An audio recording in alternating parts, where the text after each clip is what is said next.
Bonjour. Aujourd'hui, on se penche sur une question euh, assez fondamentale, je crois, issue des documents qu'on a explorés. Y a-t-il quelque chose après la mort? La grande question. Exactement. Et notre base, c'est la transcription d'une vidéo, épisode 2, à la recherche de preuves. Elle explore ce que certains voient comme des indices de la survie de la conscience. C'est ça. Notre mission, si on peut dire, décortiquer un peu tout ça. Est-ce que ce sont des preuves solides ou des tours que notre cerveau nous joue? Tout à fait. On va examiner ces témoignages, ces phénomènes, les expériences de mort imminente, les souvenirs de vies antérieures, la médiumnité aussi, mais vraiment en se basant sur ce que dit la source. D'accord. Et en considérant aussi les explications alternatives qu'elle propose. L'objectif, c'est une analyse équilibrée, quoi. Parfait. Alors, commençons par le plus connu peut-être. Les expériences de mort imminente, les IMI. Oui, La source met en avant un cas assez spectaculaire. Pam Reynolds.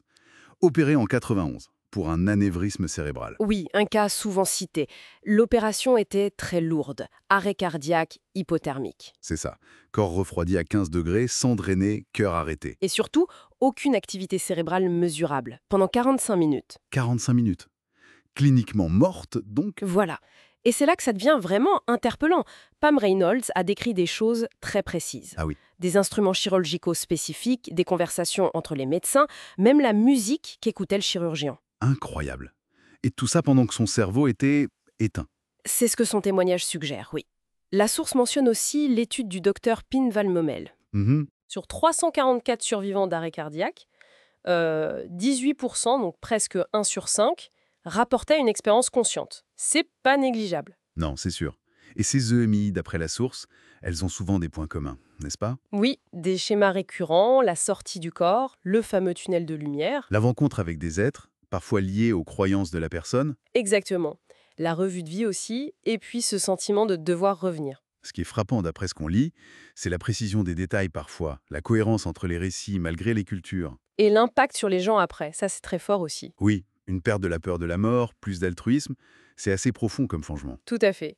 Mais attention, la source présente aussi l'autre côté de la médaille, les explications rationnelles. Bien sûr, neurologiquement parlant. On parle du manque d'oxygène au cerveau, l'hypoxie, qui peut causer des hallucinations très vives. D'accord. La stimulation du lobe temporal aussi, qui peut provoquer des sensations de sortie du corps, des visions. Mhm. Il y a aussi la libération d'endorphines, ces hormones du bien-être, et certains chercheurs évoquent un sursaut d'activité cérébrale juste au moment de la mort. Et au niveau psychologique, qu'est-ce qu'on dit? Là, on avance l'idée d'un mécanisme de défense. Face à l'angoisse de la mort, le cerveau se protège en quelque sorte. Une sorte d'échappatoire. Voilà. Ou la théorie de l'attente, le cerveau produit ce qu'on s'attend plus ou moins à voir selon notre culture, nos croyances. D'accord. Et puis, il y a cette hypothèse de la reconstruction, que le souvenir se forme non pas pendant l'événement, mais juste avant ou juste après, quand le cerveau fonctionne encore un peu. Mais est-ce que ça explique vraiment la précision de certains détails objectifs, comme les instruments vus par Pam Reynolds? C'est justement là toute la difficulté, et la source le souligne bien. Ces explications sont plausibles, mais certains témoignages, surtout ceux vérifiables, posent encore question. D'accord.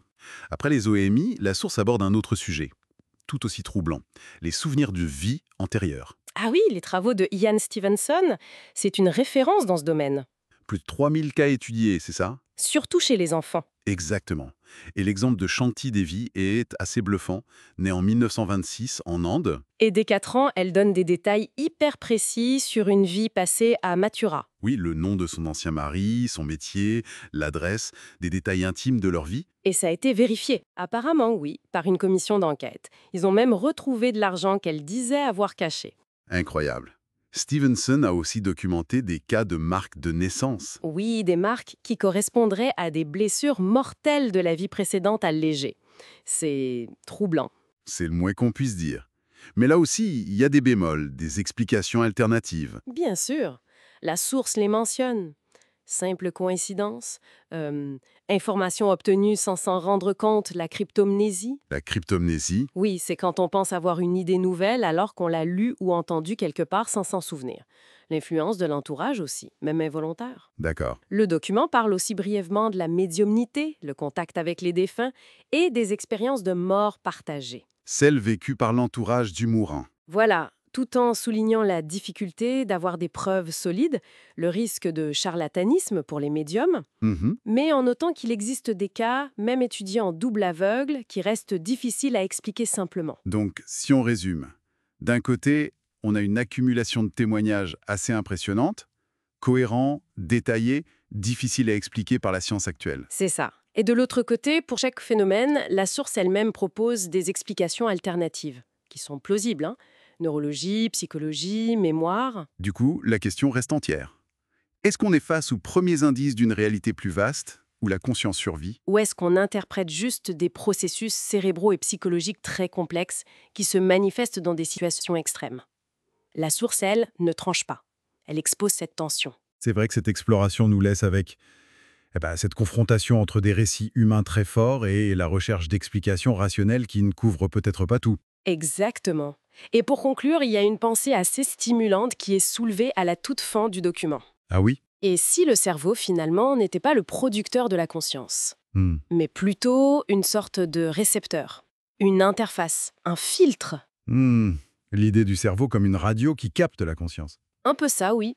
Une hypothèse qui, comme le dit la source, pourrait ouvrir d'autres pistes de réflexion, d'autres manières d'essayer de comprendre ces phénomènes un peu déconcertants, qui persistent malgré tout. Une perspective intéressante pour continuer à réfléchir effectivement.